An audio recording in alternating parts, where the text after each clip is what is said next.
Thank you for watching The Thought Criminals with your host, Ralph Benko, and me, Rachel Alexander. You all know Ralph by now as the weekly columnist for Newsmax. He is a co-author of the Capitalist Manifesto and co-founder and chair of the 180,000 member Facebook group, the Capitalist League. I write for Townhall every week and some other publications, and I'm the editor of Intellectual Conservative. And today we're going to be discussing a couple articles of mine. One is about the demise of the Arizona Republic here in Arizona, which I refer to as the Repugnant. And I'm also want to touch on an article I wrote about what's going on with the border here in Arizona. Governor Ducey just sent National Guard troops there. And I got a fascinating expose by Representative Tim Dunn of Yuma, where the border surge is taking place. So first of all, let's start with the Repugnants. I call it that because I've seen it print so many lies since I've lived here in 1996. And I happen to notice some— For our non-Arizonan, for our millions of non-Arizonan viewers, let me just point out, I think you're probably talking about the daily newspaper from Phoenix, Arizona.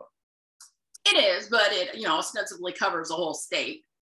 And it used to be lean to the conservative side when I first moved here in the 1990s. And then it took an abrupt change of leadership in 2000. And it was also ownership bought out by Gannett Newspapers, which owns a lot of big newspapers. And they lean to the left. And so it has progressively just gone downhill. And at the same time it has gone downhill, it's been, you could make a chart about how much more liberal it's become. And when you compare it— Sorry, I'm a liberal. Now, liberal means that you believe in certain inalienable rights, including life, liberty, and the pursuit of happiness. Whatever. I mean, the left go off further left or progressive or woke or something. Please don't slur the good name of liberal. I'm a classical liberal and proud.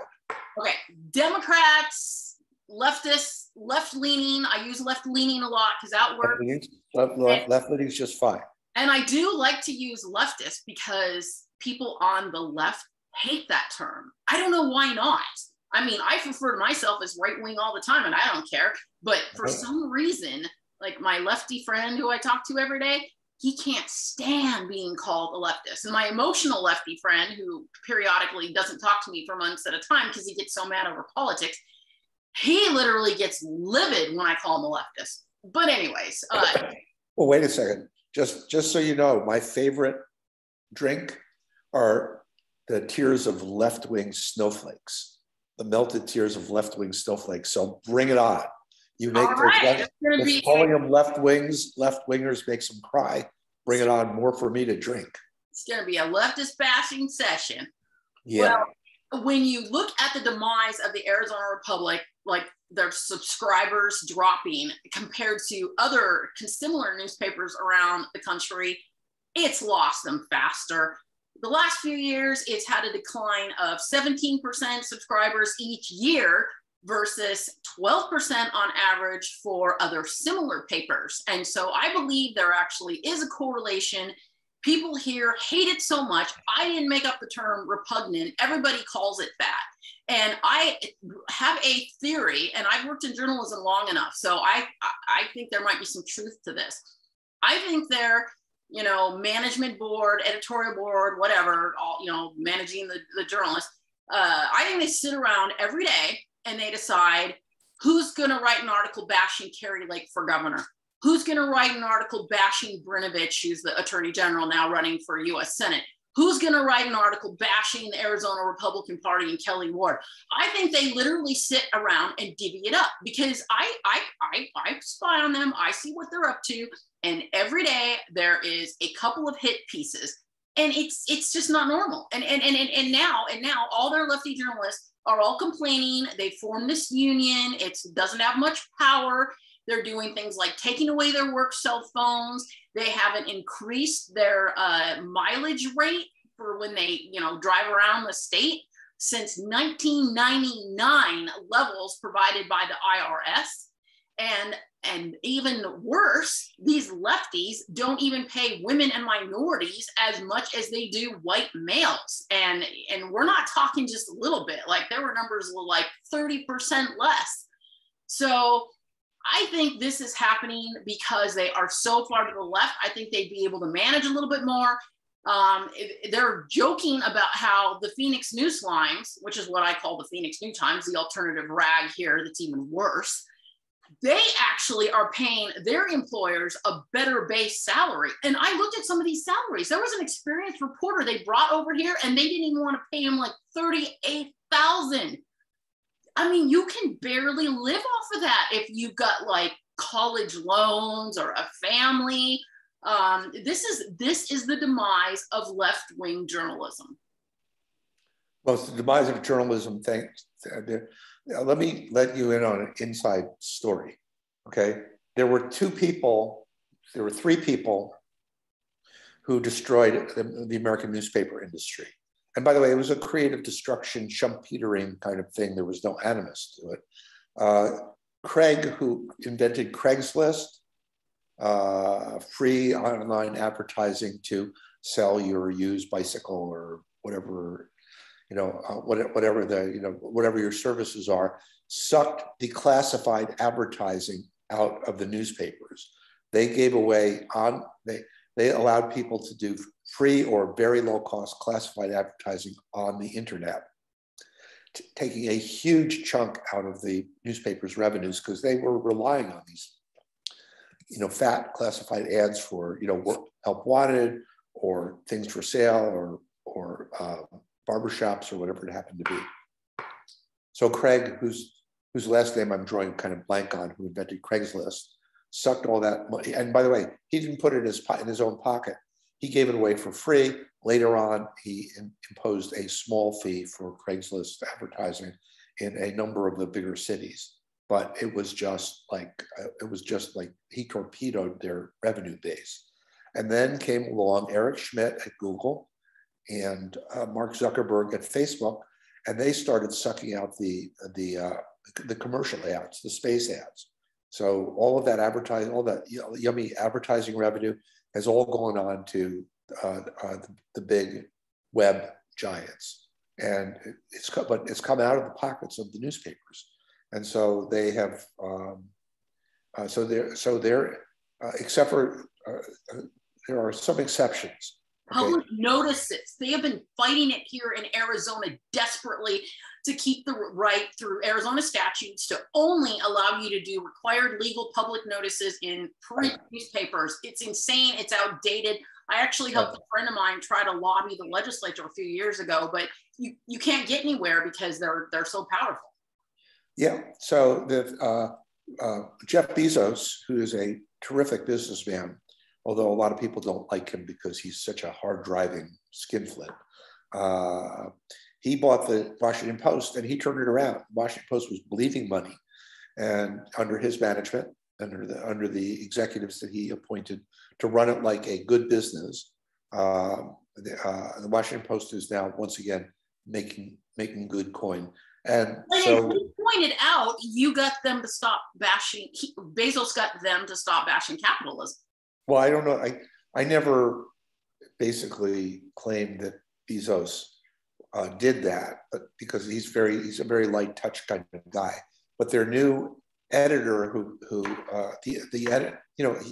I'm sure he had a say as the publisher in the hiring of this new editor, who is very, very pro-capitalism, and that has created a shift both in the editorial board's editorials and also in the tone of the newspaper. So, even though the Washington Post leans center left, that's very appropriate because Washington, D.C., their circulation base leans center left. And so they do want to cater to their readership, which is the big mistake in Phoenix. The big mistake in Arizona is they're not catering to their to their natural readership. The people of Arizona tend to be center right.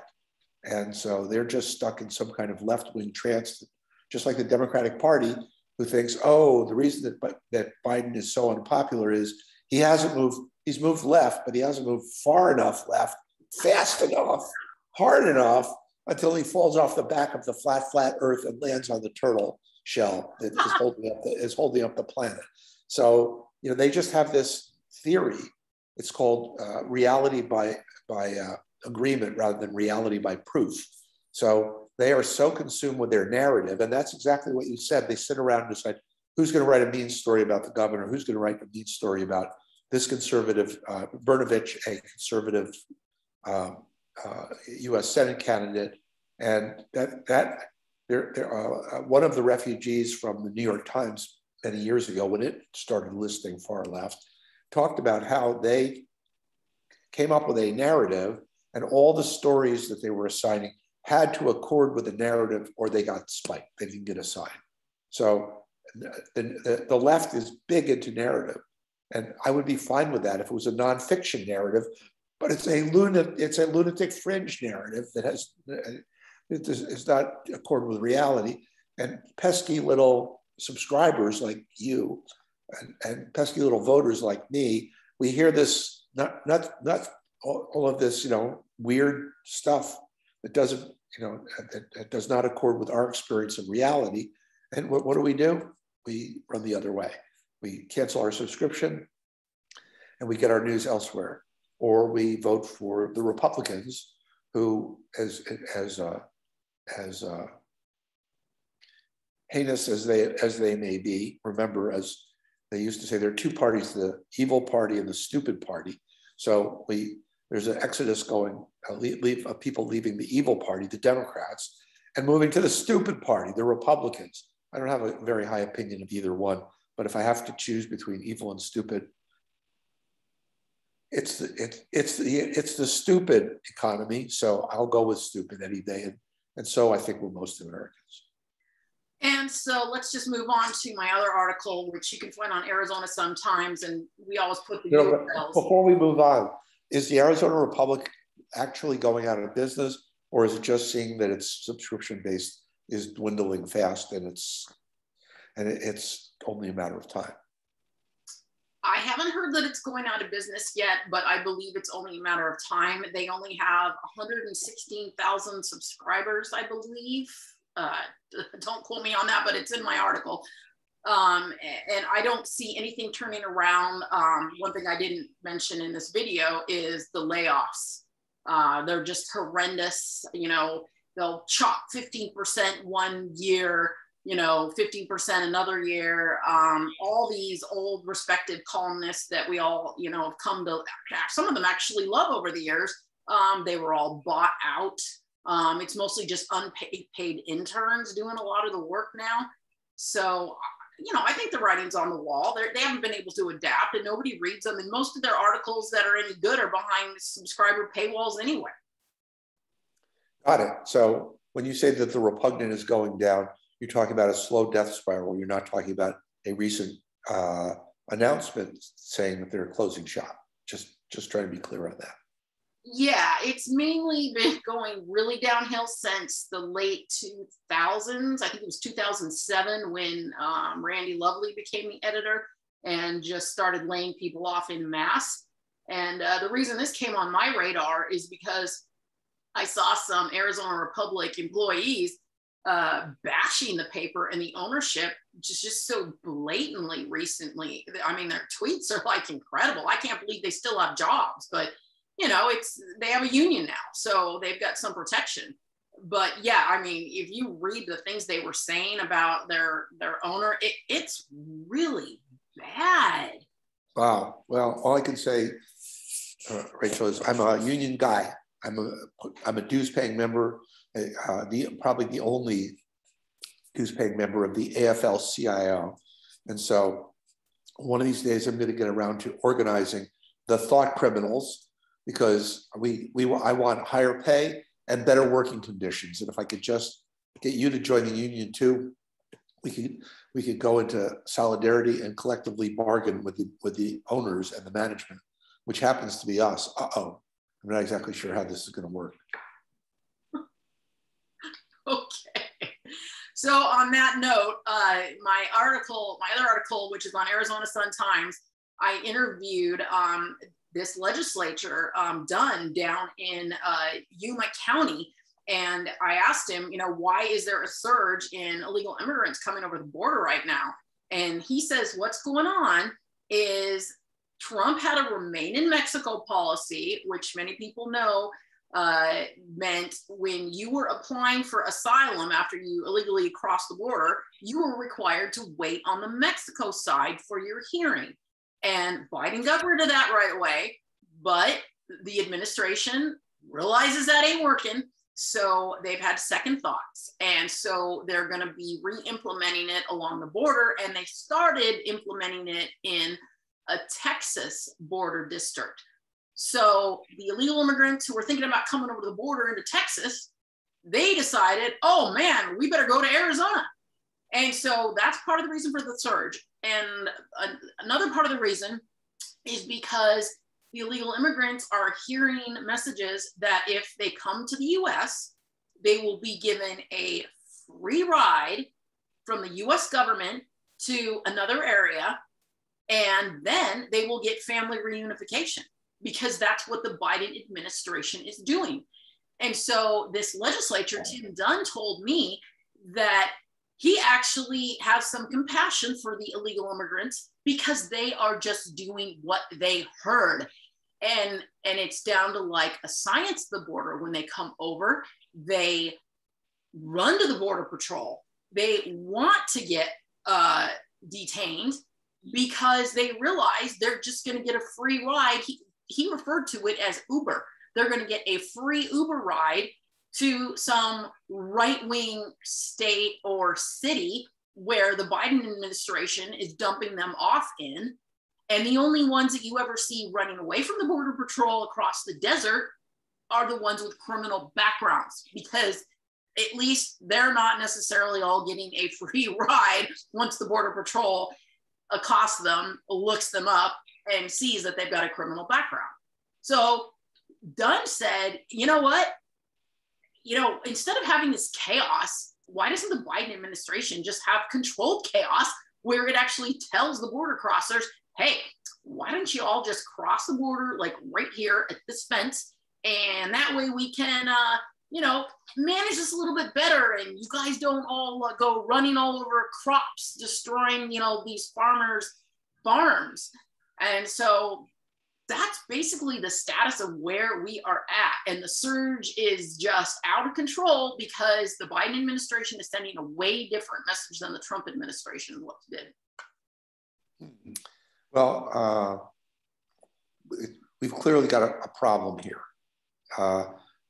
My concern is that I don't think I have not yet heard what I consider to be a good solution, not from the Republicans, not from the Democrats, not from the Trumpists, not from the establishment. So there's something's happening here, and it's not good. And we don't want open borders. Even passionately pro-immigrant people like me, the grandchild of immigrants, does not want a sort of anarchic situation where anybody can just come in, move in, and essentially operate with impunity. So exactly how to, exactly what that system looks like, that is both effective, strong, and humane, I don't know. But I will tell you something that I do know from having worked very closely with the big Latino civil rights organization, Unidos, back when it was NCLR, is there are some very smart Latinos who understand this from a cultural level and who are all for a balanced program that will reestablish border integrity while giving the people who've been here for a long time as law-abiding, otherwise law-abiding tax-paying citizens a path to adjust to citizenship and come out of the shadows. And so there are some very smart people. An old friend of mine, Charles Kamasaki, has thought through all of these issues, and he is not biased. And if anybody really wanted to know what the structure of the new system should look like to control immigration, let in the good ones, reward the ones who've been trapped here unfairly for 20 years, who put down roots and been productive members of the community, but also end the surge, staunch the flow. You would go to people like Charles, as opposed to the usual suspects who either are hard-nosed anti-immigrants, the fair type people, or the open borders type who are just like, you know, come one, come all. Did you see New York City has just passed a law, if I read it correctly? I was so flabbergasted. I don't count on this because maybe I just dreamed it. Allowing non-citizens to vote. Oh yeah, oh yeah. It's like, what are you talking about? They can't vote in federal elections. This is just for like city elections, but it's like, this makes no sense. It's Jabberwocky. Why are you letting visitors essentially vote in our civic, you know, have a say in electing our officials? The left has clearly lost its mind. Well, maybe it never had a mind to lose in the first place, but they are, the Democratic Party has been overrun by its own lunatic fringe. And by the way, I am going to quibble with you. I wouldn't call some people anti-immigrant. You know, I think a lot of people are anti-illegal immigration. They have no problem with immigrants who come here illegally. And I do want to point out did you see the poll, or yeah, a poll a week ago, where Hispanics are now divided 50-50 between the Republican Party and the Democrat Party. I didn't see that poll. I never thought I would see that. Well, shame on you. I saw this coming a long time ago. I've been cheerleading for it. I am absolutely not. The only thing that surprises me is that it took so long. But Latinos are conservatives. They are pro-family, pro-life, pro-traditional marriage, pro-hard work, pro-patriot, pro-America. And they are far more conservative than most official professional conservatives that I know. They walk the walk as well as talk the talk. So welcome to the Republican Party. Come on, guys, take it over and push it to the right. And where I am sure you and I would disagree is I credit Trump with that. I think Trump helped bring a lot of Black Americans over to the Republican Party, and I think he brought Hispanics over, and we can get into, if you want, why I think that, but if not, we can move on to your article. Well, I don't want to shock you, Rachel, but I agree with you. Oh no, I shocked her. I was afraid of that. Trump was speaking to the lower middle class. That's his constituency. That's his core constituency.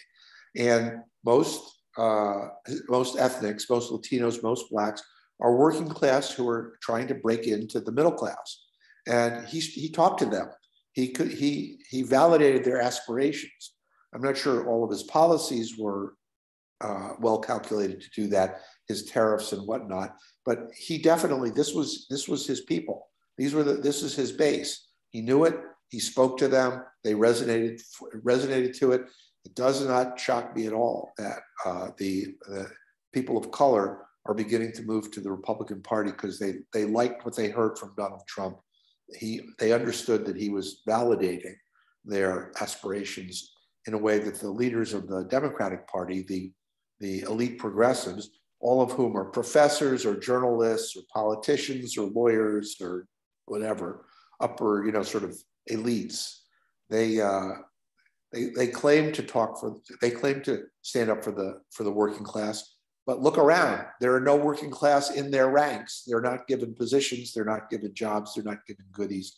It's all just a sham. So the way for the Republican Party to move, to regain its moral authority is to be open to working people of every color. And Trump, for all of his many, many faults, which I'm sure you will agree with me, that he had a plethora of faults. He was no racist. He was. I don't even know that his last girlfriend before Melania Trump was half Black, and she's come out and said he's not a racist. Right, and his son-in-law, Ivanka's husband, Jared Kushner, is Jewish, and Ivanka has converted to Judaism, and they're Orthodox observers. So all of the people the left is very quick on the draw about accusing anybody who's not of the left of racism. And it just makes me wonder with that Hispanic poll, Is Right. the left gonna drop their everything is racist mantra because it's obviously not working? I think it backfired on them. It did backfire on them, Rachel, but they're not going to drop it because they believe in reality by consent, not reality by proof. So they've got a big folie à deux going where they have a shared consensus hallucination that is not at all reality-based. The evidence against it is overwhelming. They got killed in 2016. They got killed in 2018. They got killed in 2020. And they're about to get killed in 2022. They're about to lose 35 seats in the House and probably lose the Senate.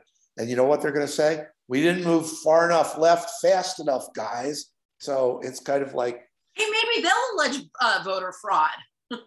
well, it wouldn't surprise me a bit. They just talk to hear their heads rattle, and it's really too bad because I love the left.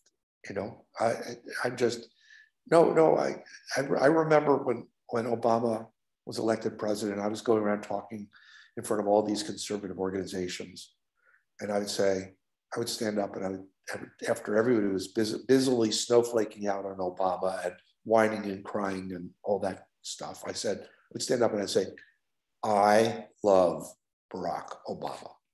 And a hush would fall over the room. You could hear a pin drop. And I'd pause for dramatic effect.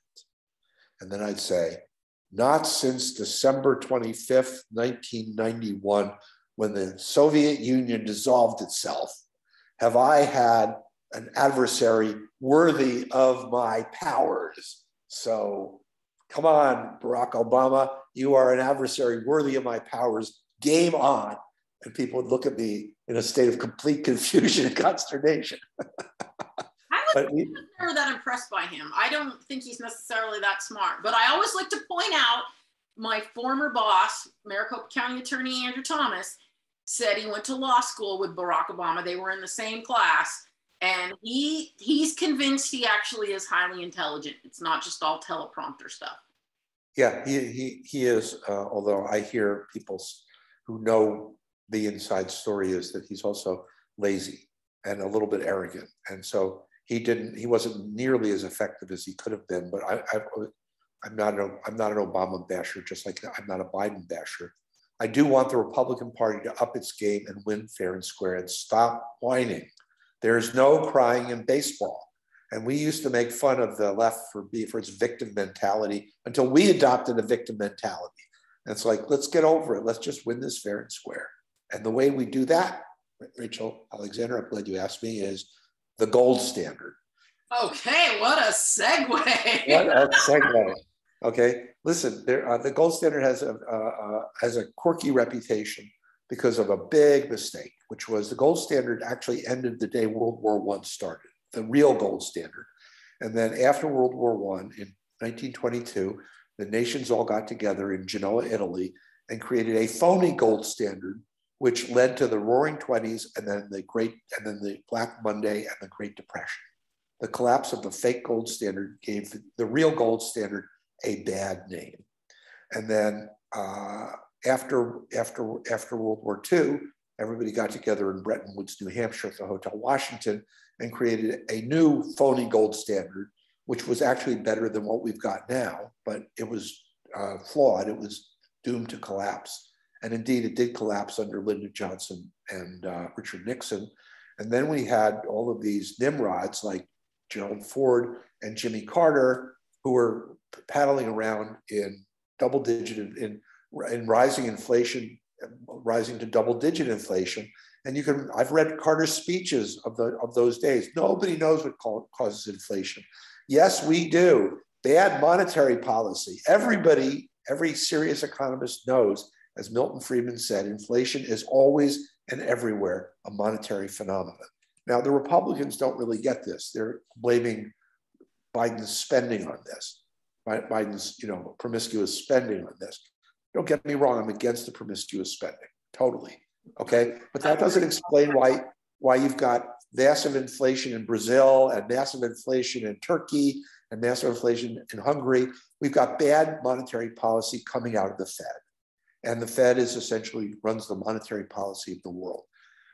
we have almost 200 years from 1789 till 1931 of evidence that the gold standard was really good at keeping inflation at net zero, not even 2%, while allowing working people to work their way up from the working class to the middle class until 1971, when Richard Nixon shut down the remnants of the gold exchange standard from Bretton Woods.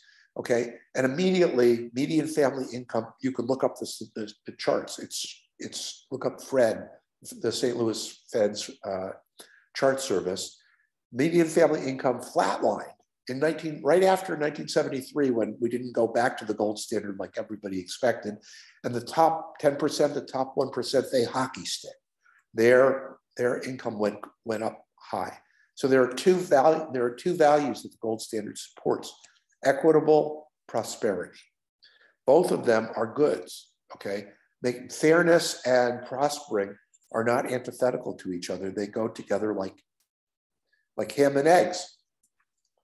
Can I still say that? Or have I just committed another thought crime? Oh my gosh, we're gonna get banned again. No, right. So in Newsmax, I've just done 4 columns in a row. I've got another one coming, talking about inflation and how to quell inflation without going to extreme measures like Paul Volcker had to do by creating a recession, by raising interest rates so high you create a recession. The gold standard keeps interest rates constrained. It keeps the economy growing, and it keeps inflation flattened. And there has been this superstitious rejection of the gold standard because people thought it caused the Great Depression.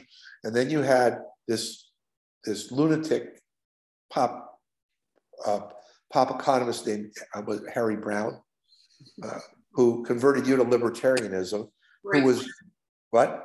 Briefly. I remain a conservative libertarian, like William F. Buckley Jr. Briefly.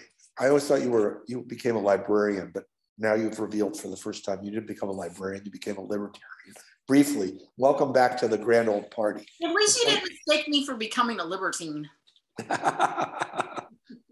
Well, I don't want to get us banned. Anyway, so that's okay to the left now. You can have like all this porn and everything everywhere. Well, okay. The point here is that now, because Alan Greenspan told a friend of mine who's now dead in a private conversation about 5 years ago that the gold standard would not yet become a thing until inflation reached 5% again. As long as inflation stayed down at 1 to 2%, there was just no interest in activating and talking about it. It would be a non-factor. Okay, so that's Greenspan's prophecy, and he was known as the maestro during the Great Moderation when he was following the gold standard, which he finally admitted in an interview 4 years ago, which I reprise in my the highlights of in my current Newsmax column. So now that inflation is really getting out of hand and it's brutal, then I think that it's going to put the gold standard back in play. And just like I talked Newt Gingrich into calling for a gold commission. And by the way, Newt Gingrich was a co-sponsor of Jack Kemp's Gold Standard Act of 1984, which is the gold standard of gold standard legislation. It's perfect. Okay, I got a monetary commission plank to study, among other things, the gold standard. I got it into the 2012 and 2016 Republican platform. Okay, Herman Cain, the late Herman Cain, when he was riding high as a presidential candidate, was praising the gold standard. Ron Paul was the co-author of the Case for Gold, the minority report of the Reagan Gold Commission, before which I was one of the 23 official witnesses, and I was one of only 2 witnesses who was in favor of the gold standard. Okay, so, and I've been writing about the gold standard for years in Forbes and in The Hill and in Roll Call and in blogs and so forth and so on. So but you're not the #1 person out there about the gold standard. Oh, really? Who's the #1? I'm not the most conservative man in the world for my advocacy of the gold standard. I'm only the 2nd most conservative man in the world for my advocacy of the gold standard. But the most conservative man in the world is my old friend Betty Tzedekah, a member of the Samaritan faith who lives by a 3,000-year-old biblical code, making him even more conservative than me. But when it comes to gold standard advocates, not gold bugs think that the dollar is going to collapse any day now, and the gold's going to go to 5,000 or 50,000. It's now around 17, 1,800. Okay, those are the gold bugs. I'm not one of them. They don't like me because I don't believe that the gold's going to go to $50,000. They do. Okay, I say the way you go to the gold standard is you fix the price of the dollar at about $2,000 an ounce, which is a tiny bump up from where it is now, but not a dramatic one, to prevent there from being a depression the way there was after the Civil War, and we went back to pre-war parity of gold to the dollar. In 1925, when Chancellor of the Exchequer Winston Churchill brought Britain back to the pre-war parity on the gold standard, causing a huge depression. You don't need a depression. You just need to define gold, define the dollar as a fixed weight of gold, legally convertible thereunto. And you need to set the price a little higher than the market is setting it right now. Done deal. We'll have sizzling economic growth and no inflation. And President Brnovich will be able to go down in history as the founder of not just a great president, but the founder of a golden age. We can find out what he thinks about that. But anyway, I have a question that just came to me. So we'll see if you have any response for this. Yes. The Fed, as I'm sure you know, just announced that it's going to increase interest rates 3 times in 2022. Yeah. So can you tell based on that that's a horrible idea and when it's just going to put us in the Volcker situation again, or what do you think? Well, first of all, the Fed doesn't actually control interest rates. It puts more money into the economy. But this is important because a lot of people think the Fed sets interest rates.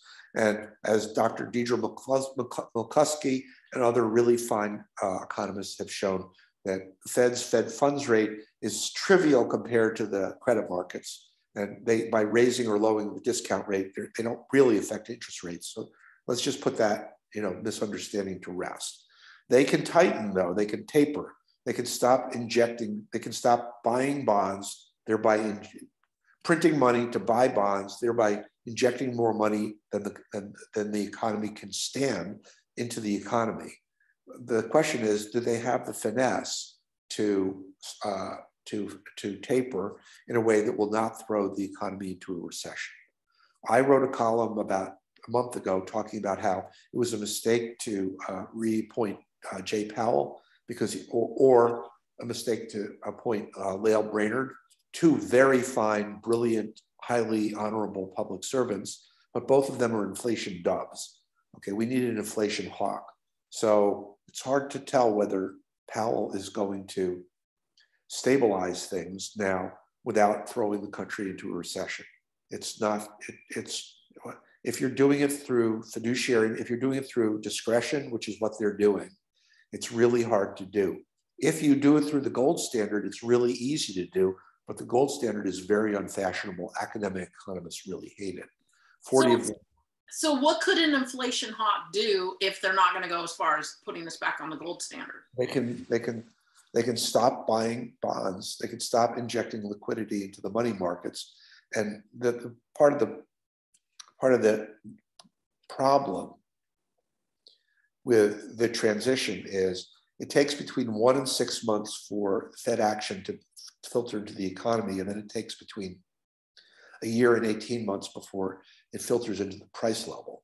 So all I can tell you, Rachel, is buckle your seatbelt and get ready for a very bumpy ride, because I'm telling you now, my favorite economist, Steve Hanke, predicted in the Wall Street Journal 6 months ago that inflation was going to go between 6 and 9%, and everyone went, "Oh, that's mass hysteria." He's a Johns Hopkins professor, all the establishment economists, and here we are, 6.8%, and it looks to me like it's going to be. Looks to everybody now that transitory inflation is going to persist well into next year. So for the Fed to do what it has to do to quell inflation without throwing a lot of people out of work, that what they themselves admit in their blog, Liberty Street Economics, that they use something called stochastic dynamic equilibrium modeling to figure this stuff out. And their economist who wrote a piece there about 3 or 4 years ago admits it doesn't work. So, you know, the Fed, their intentions are good. They're not some kind of conspiracy. They don't need to be audited, okay, but they're flying blind. And the only way to stabilize both equitable prosperity, so we're getting 4 or 5% economic growth for you and me, not just for George Soros and the rich and the other rich guys. The only way that's been proven time after time in history is to restore the classical gold standard, both nationally and internationally, which can be done. And I've told in my column, I've told Joe Biden to do it. But is he listening? There's no sign. It's a tragedy. He's going to go down in history as the next Jimmy Carter instead of the next FDR. If only he had listened to me. Well, we all already know his legacy is going to be mandatory vaccines. And I better just stop right there. Why don't we stop right there? It's a great way to close out the thought criminals, Rachel Alexander, which is taken from George Orwell's 1984, when people who thought independently thought for themselves instead of thinking what the state propaganda organs told them to think, were labeled by the state, by Big Brother, thought criminals. And that's Rachel Alexander, Ralph Benko, and our millions and millions of listeners across America and the world. Thank you, everyone, for watching, and we will see you next week. See you next week.